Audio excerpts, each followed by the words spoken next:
ಇಂಥ ಸಂದರ್ಭ ನಮಗೆ ಬರಬಾರ್ದಾಗಿತ್ತು. ನಿಜವಾಗ್ಲೂ ನಾವು ತಮಿಳುನಾಡು ಜೊತೆಲಿ ಯುದ್ಧ ಮಾಡಬೇಕು ಅಂತ ನಮಗೇನಿಲ್ಲ. ನಾವೆಲ್ಲ ಮನುಷ್ಯರು, ಜೀವ ಮಾಡ್ತಕ್ಕಂಥವ್ರು, ಒಬ್ಬರಿಗೊಬ್ಬರು ಯುದ್ಧ ಮಾಡ್ತಕ್ಕಂಥದ್ದಲ್ಲ. ಆದರೆ ತಮಿಳುನಾಡಿನವರು ಮೊದಲಿಂದಲೂ ನಮಗೆ ತೀವ್ರವಾದಂಥ ತೊಂದರೆ ಕೊಟ್ಕೊಂಡೇ ಬಂದಿದ್ದಾರೆ. ನಾನು ಹೇಳೋದಾದರೆ 1967ರಲ್ಲಿ ನಾನು ಮೊದಲನೇ ಅಸೆಂಬ್ಲಿ ಮೆಂಬರ್. 1967 ನೀವು ಹುಟ್ಟೇ ಇರಲಿಲ್ಲ. 1967ರಲ್ಲಿ ಅಸೆಂಬ್ಲಿ ಮೆಂಬರ್. ಬಹುಶಃ ನೀವು ಯಾರು ಗೊತ್ತಿರಲಿಲ್ಲ.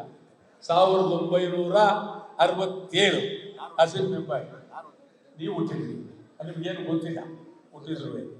ಆಮೇಲೆ ನಿಜಲಿಂಗಪ್ಪನವರು ಅಧ್ಯಕ್ಷರು, ಮುಖ್ಯಮಂತ್ರಿ ಆ ದಿನಗಳು. ಆವಾಗ ಕರುಣಾನಿಧಿಯವರು ಬೆಂಗಳೂರು ಬಂದು ಮಾತುಕತೆ ಆಡಿ ನಿಜಲಿಂಗಪ್ಪನವ್ರ ಜೊತೆಯಲ್ಲಿ, ವೀರೇಂದ್ರ ಪಾಟೀಲ್ ಜೊತೆಯಲ್ಲಿ, ರಾಮಕೃಷ್ಣ ಹೆಗಡೆಯವ್ರ ಜೊತೆಯಲ್ಲಿ ಪ್ರತಿ ಸಾರಿ ಮಾತನಾಡಿ ಪ್ರೀತಿಯಿಂದ, ಅಭಿಮಾನದಿಂದ ತೀರ್ಮಾನ ತಗೊಳ್ತಾ ಇದ್ರು. ಅದಾದ ಮೇಲೆ ಬಹಳ ಒತ್ತಡ ಮಾಡಿ ತಮಿಳುನಾಡಿನವರು ಇದು ಮಾತುಕತೆ ಪ್ರಶ್ನೆ ಅಲ್ಲ, ಇದಕ್ಕೆ ನಿರ್ವಹಣಾ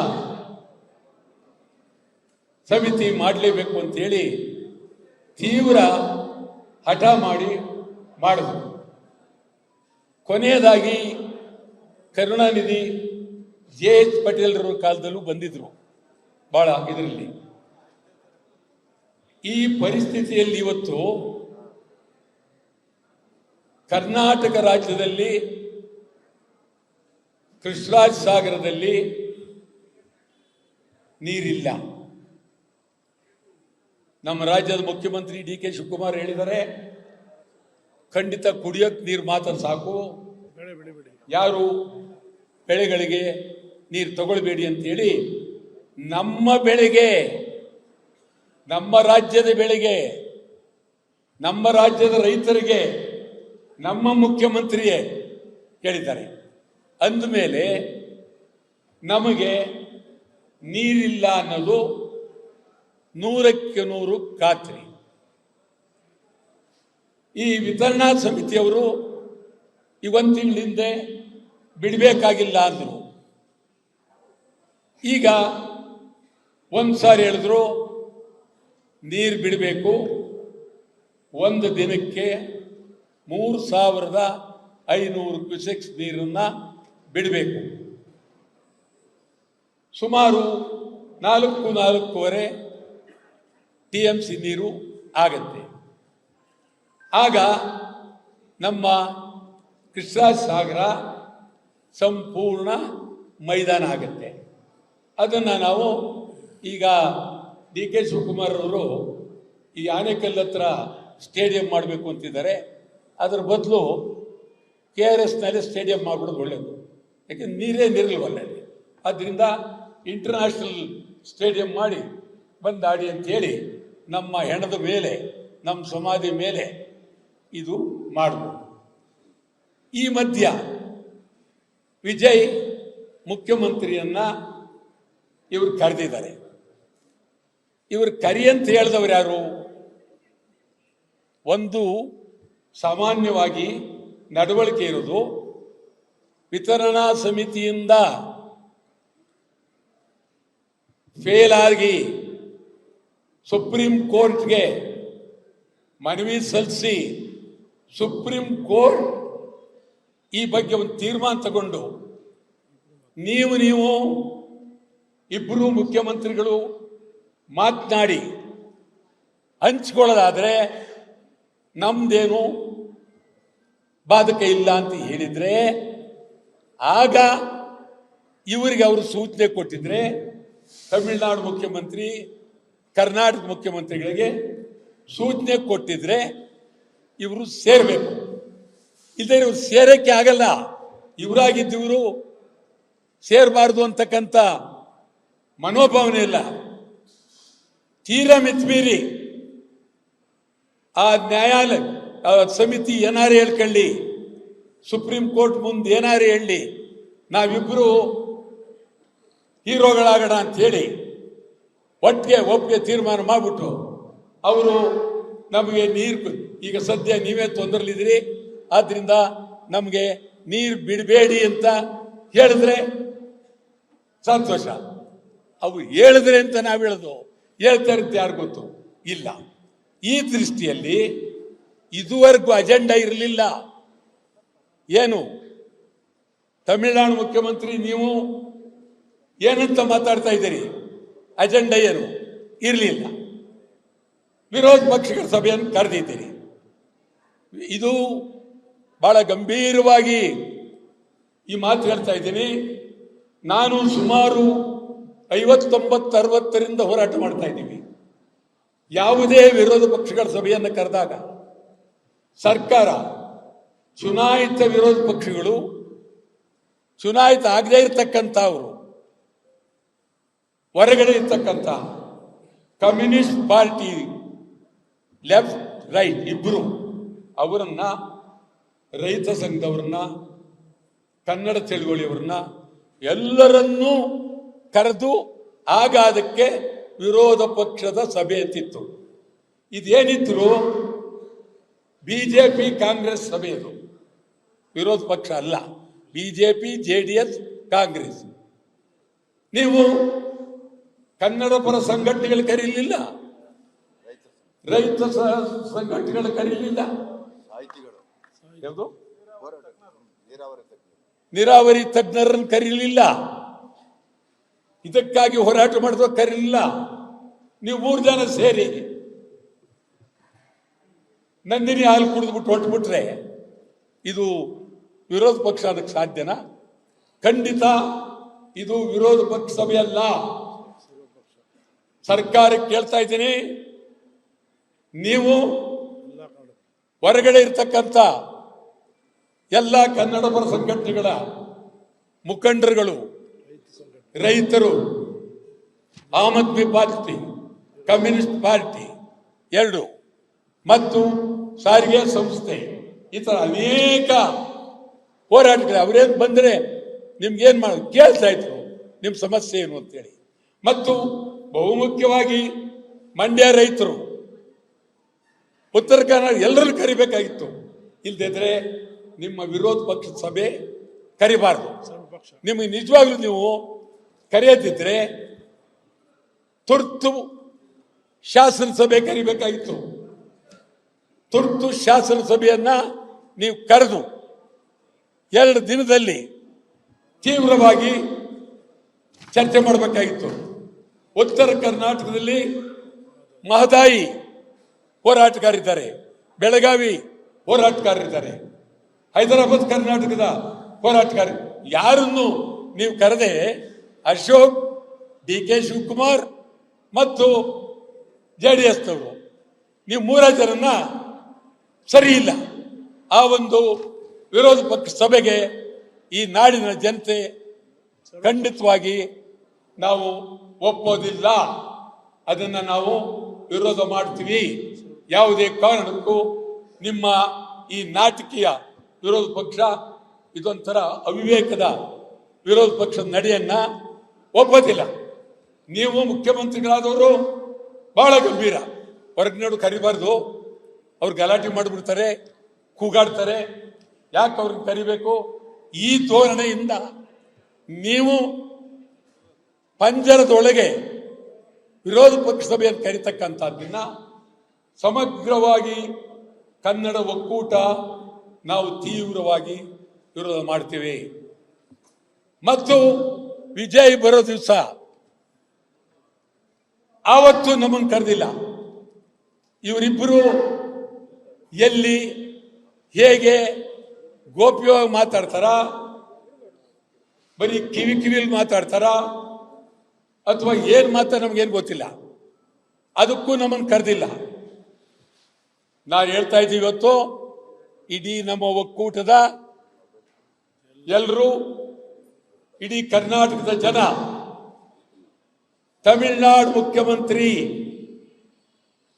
ಕರ್ನಾಟಕಕ್ಕೆ ಬರೋಕ್ಕೆ ಮುಂಚೆ ತಮಿಳುನಾಡಿನಲ್ಲಿ ನಾವು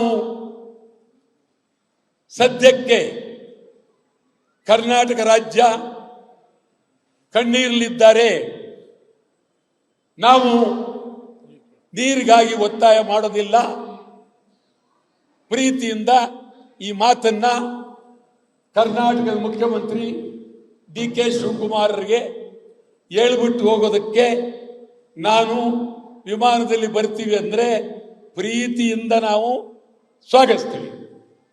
ಇಲ್ಲ,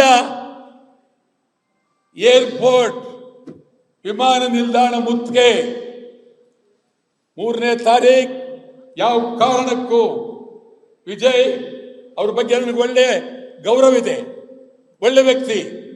ಆದರೆ ಈ ವಿಚಾರದಲ್ಲಿ ಬರೋದಾದ್ರೆ ನೀರು ಬೇಡ ಅಂತ ಹೇಳಿ ತಮಿಳುನಾಡಿನಲ್ಲಿ ತೀರ್ಮಾನ ಮಾಡಿ ಕರ್ನಾಟಕ ಬರಲಿ, ನಮ್ದೇರೆ ಬೆಂತಿಲ್ಲ.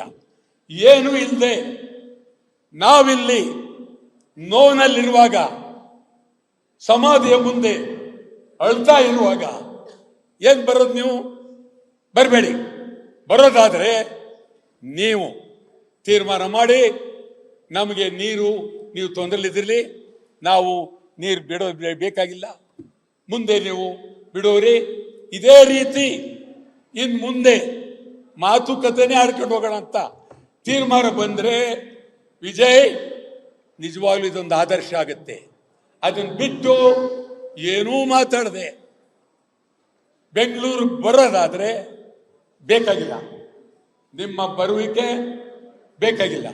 ಇಡೀ ಸಮಗ್ರ ನಾಡಿನ ಕರ್ನಾಟಕದ ಸಮಗ್ರ ಕನ್ನಡಿಗರು ಕೆಂಪೇಗೌಡ ವಿಮಾನ ನಿಲ್ದಾಣವನ್ನ ಮುತ್ತಿಗೆ ಹಾಕ್ತೀವಿ. ಇದು ಭದ್ರ ಎಚ್ಚರಿಕೆ ಕೊಡ್ತಾ ಇದ್ವಿ.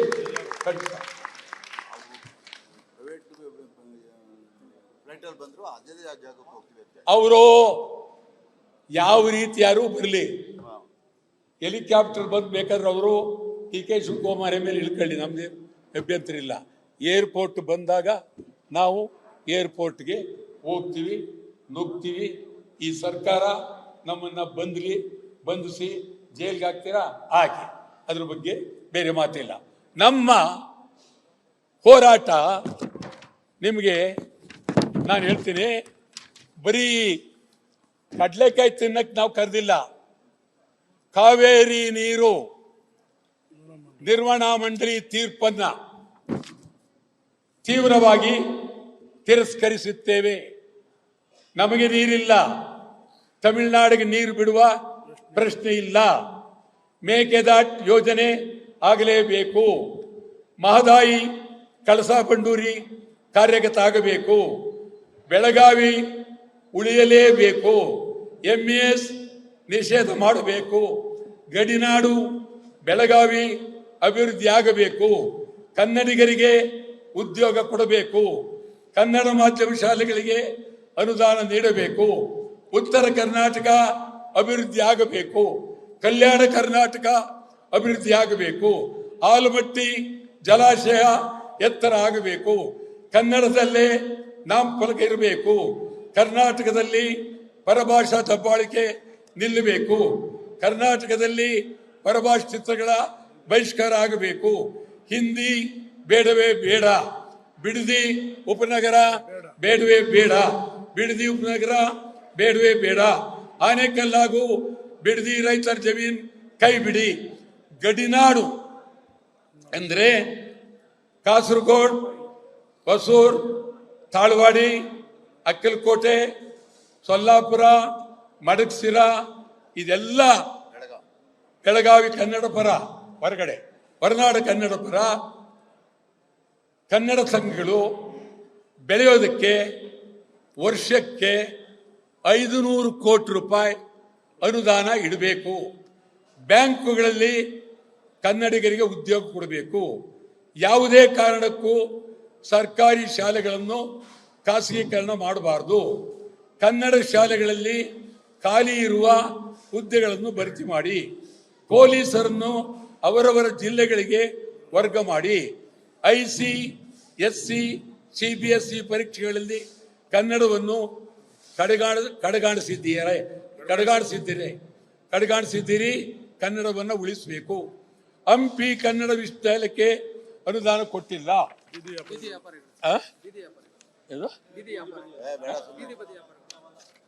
ಇಲ್ಲಿ ಅದಾಯ್ತು. ಇದು ನಾನು ನಾಡಿನ ಜನತೆಗೆ, ಸಮಗ್ರ ಕನ್ನಡಿಗರಿಗೆ ಹೇಳ್ತೀನಿ, ವಟಾಳ್ ನಾಗರಾಜ್ ಅವರು ಪ್ರತಿ ಸಾರಿನೂ ಬಂದು ಕರೆದು ಬಿಡ್ತಾರೆ ಬಾಯಿ ಚಪ್ಪಲಿಕ್ಕೆ. ಏನು ನನ್ನ ಹೋರಾಟದ ಬಗ್ಗೆ ಯಾರಿಗಾದರೂ ಹಿನ್ನಡೆ ಇದ್ದರೆ ಎಂತೆಂಥವರು, KC ರೆಡ್ಡಿಯವರು, ಹನುಮಂತಯ್ಯನವರು, ನಿಜಲಿಂಗಪ್ಪನವರು, ಎಂತೆಂಥವರು ನನ್ನನ್ನು ಗೌರವ ಪ್ರೀತಿಯಿಂದ ನೋಡಿದರೆ, ಈಗ ಕೆಲವರು ಚಪಲ ಅಂತಾರಲ್ಲ, ಹೆಂಗೆ ಚಪಲ ಅಂದ್ರೆ ಏನು ಶಿವಕುಮಾರ್? ಚಟ ಅಂದ್ರೆ ಏನು? ಅಭ್ಯಾಸ ಅಂದ್ರೆ ಏನು? ಆಯ್ತಾ? ಈ ಥರ ಮಾಡು. ನಾನು ಹೇಳ್ತೀನಿ, ಚಟ ಅಲ್ಲ, ನಿಜ. ನನಗೆ 67ರಲ್ಲಿ ನಿಜಲಿಂಗಪ್ಪನವರು ಡೆಪ್ಟಿ ಮಿನಿಸ್ಟರ್ ಮಾಡ್ತೀವಿ ಅಂದರು. ಆಗಲೇ ನನಗೆ 25 ವರ್ಷ, ನಾನು ಒಳಗಡೆ ಅಸೆಂಬ್ಲಿ ಮೆಂಬರು. ತಮಗೆ ಹೇಳ್ತೀನಿ, ನಾನು ಬಂದ 25ನೇ ವರ್ಷದಲ್ಲಿ PV ಗಿರಿ ರಾಜ್ಯಪಾಲರು, ಕೋಡಿಹಳ್ಳಿ PV ಗಿರಿ ರಾಜ್ಯಪಾಲರು ಜಂಟಿ ಅಧಿವೇಶನ, ನಾನು ಒಳಗಡೆ ನಿಜಲಿಂಗಪ್ಪನವರ ಸರ್ಕಾರವನ್ನ ವಜಾ ಮಾಡಬೇಕು ಅಂತೇಳಿ, ಆಗ 25 ವರ್ಷ ನಾನು ಆಗಲೇ ಕೂಗಿದೆ. ನಿಜಲಿಂಗಪ್ಪನವ್ರ ಹೊರಗಡೆ ಬಂದು ನನ್ನ ವಿರುದ್ಧ ಕೂಗಿದ್ರು ಚಿಂತೆ ಇಲ್ಲ, ಈ ಧೈರ್ಯಕ್ಕೆ ಒಪ್ಪದೆ ಅಂತ ಹೇಳ್ಬಿಟ್ಟು ಶಬಾಸ್ಗಿರಿ ಕೊಟ್ಟರು. ಆವತ್ತು ನಾನೇನಾದರೂ ಉಪ ಮಂತ್ರಿಗೆ ಒಪ್ಪಿದರೆ, ನೀವು ಒಪ್ಪೋದು ಬಿಡೋದು ವಿಚಾರ ಬೇರೆ, ನಾನು ಮುಖ್ಯಮಂತ್ರಿ ಆಗ್ತಿದ್ದೆ. ಈಗಲೂ 2028ಕ್ಕೆ ನಾನು ಮುಖ್ಯಮಂತ್ರಿ ಆಗ್ತೀನಿ. ಅದರಲ್ಲೇನು ನೀವು ಯಾರೂ ಅನುಮಾನ ಪಡೋಕೆ ಹೋಗಬೇಕು. 2028ಕ್ಕೆ ನಾನೇ ಮುಖ್ಯಮಂತ್ರಿ. ಗೋವಿಂದು ಮಂತ್ರಿ, ಶಿವರಾಮೇಗೌಡರು ಮಂತ್ರಿ, ಆ ಕಡೆ ಕುಮಾರ್ ಮಂತ್ರಿ, KR ನಮ್ಮ ಪ್ರವೀಣ್ ಕುಮಾರ್ ಶೆಟ್ಟಿ ಮಂತ್ರಿ, ಮತ್ತು ಮಂಜುನಾಥ್. ಏನು ನಗ್ತೀರಾ ನೀವು? ಏನು ನಾನೇನು ಆಸೆ ಕೇಳ್ತಾ ಇದ್ದೀನ? ನಾನು ಯಾರು ಅಂತ ತಿಳ್ಕೊಂಡಿದ್ದೀನಿ? ನೀವು ಕಡ್ಲೆಕಾಯ್ತೇನು ತಿಳ್ಕೊಂಡಿದ್ದೀರಾ? ರೈತ ಸಂಘದ ಪರವಾಗಿ ಅವ್ರು ಒಪ್ಪೋದಾದರೆ ಮಾತುಕತೆ ಆಡಿ ಅವ್ರು ತಗೊಳ್ತೀವಿ, ಇಲ್ಲಿ ಹೊರಗೆ ಇರ್ತೀವಿ ಅಂತ ಅವ್ರು ಇಲ್ಲ, ಒಪ್ಪಿಸ್ತೀವಿ ಅವರ. ಆದ್ದರಿಂದ ನಾವು ಆವತ್ತೇ ಕನ್ನಡ ಯುಗ, ಈ ನಾಡಿನಲ್ಲಿ ಕನ್ನಡ ಯುಗ. ಈಗ ಇದಕ್ಕಾಗಿ ನಾವೀಗಾಗಲೇ ನಾನು ಹಿರಿಯ ವಕೀಲರು, ಈ ರಾಜ್ಯದ ಅದ್ಭುತವಾದ ವಕೀಲರು ಪ್ರಮೀಳಾ ನೇಸರ್ಗಿ ಅವರನ್ನ ಭೇಟಿ ಮಾಡಿ ಸಂವಿಧಾನಬದ್ಧವಾಗಿ ಮುಂದೆ ಏನೇನು ಮಾಡಬೇಕು ಅಂತೇಳಿ ತೀರ್ಮಾನ, ಚರ್ಚೆ ಪ್ರಮೀಳಾ ನೇಸರ್ಗಿ ಹತ್ರ ಮಾಡಿದ್ದೀವಿ. ಗಿರೀಶ್ ಗೌಡ ತಗೊಳ್ತೀವಿ, ಎದುರುಬೇಡ, ಇನ್ನೂ ತಗೊಳ್ತೀನಿ ಬಂದು, ಯಾಕಂದ್ರೆ ಬಿಟ್ಟು ಅಂತ ಆಯ್ತಾ. ಆಮೇಲೆ ಇಡೀ ಕರ್ನಾಟಕದಲ್ಲಿ ಎಲ್ಲ ಹೋರಾಟಕ ಕನ್ನಡ ಪರ ಸಂಘಟನೆಗಳಿಗೆ, ಹಳ್ಳಿ ಇರಲಿ ಎಲ್ಲೇ ಇರಲಿ, ಒಂದೊಂದು ಸಂಘಟನೆಗೆ 10 ಲಕ್ಷ ರೂಪಾಯಿ, ಇಡೀ ಕರ್ನಾಟಕದ ಪ್ರೆಸ್ ಕ್ಲಬ್ಗಳಿಗೆ 1 ಕೋಟಿ ರೂಪಾಯಿ, ಬೆಂಗಳೂರು ಪ್ರೆಸ್ ಕ್ಲಬ್ಗೆ 2 ಕೋಟಿ ರೂಪಾಯಿ, ಪತ್ರಕರ್ತರಿಗೆ ವಿಶೇಷವಾದಂಥ ಅನುದಾನ. ಅದೇ ಈ ನಗ್ತೀರ ನೀವು, ಖಂಡಿತ ಆಗ್ತೀನಿ ನೋಡಿ. ಹೌದೌದು, ನಾವು ಇಲ್ಲಿ ದಯಮಾಡಿ, ನಾನು ಮುಖ್ಯಮಂತ್ರಿ ಆದರೆ ನೀರು ಬಿಡಲ್ಲ, ನಾನು ಮುಖ್ಯಮಂತ್ರಿ ಆದರೆ ನೀರು ಬಿಡಲ್ಲ, ನಾನು ಮುಖ್ಯಮಂತ್ರಿ ಆದರೆ ನೀರು ಬಿಡಲ್ಲ. ನೋಡಿ ಇದ್ಯಾರು?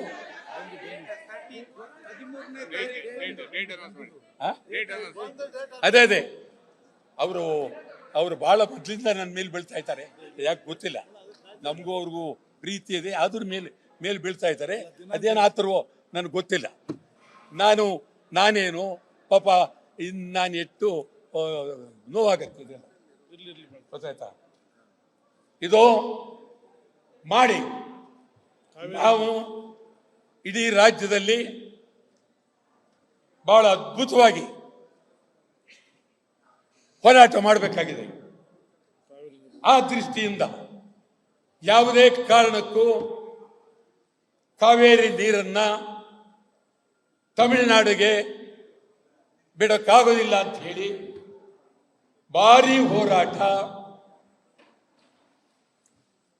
ಮುಂದಿನ ತಿಂಗಳು 13ನೇ ತಾರೀಕು, ಮುಂದಿನ ತಿಂಗಳು 13ನೇ ತಾರೀಕು ಗುರುವಾರ, ಮುಂದಿನ ತಿಂಗಳು 13ನೇ ತಾರೀಕು ಬೆಳಿಗ್ಗೆ 6ರಿಂದ ಸಂಜೆ 6ರವರೆಗೆ ಅಖಂಡ ಕರ್ನಾಟಕ ಬಂದ್. ಬೆಳಿಗ್ಗೆ 6ರಿಂದ ಸಂಜೆ 6ರವರೆಗೆ ಅಖಂಡ ಕರ್ನಾಟಕ ಬಂದ್.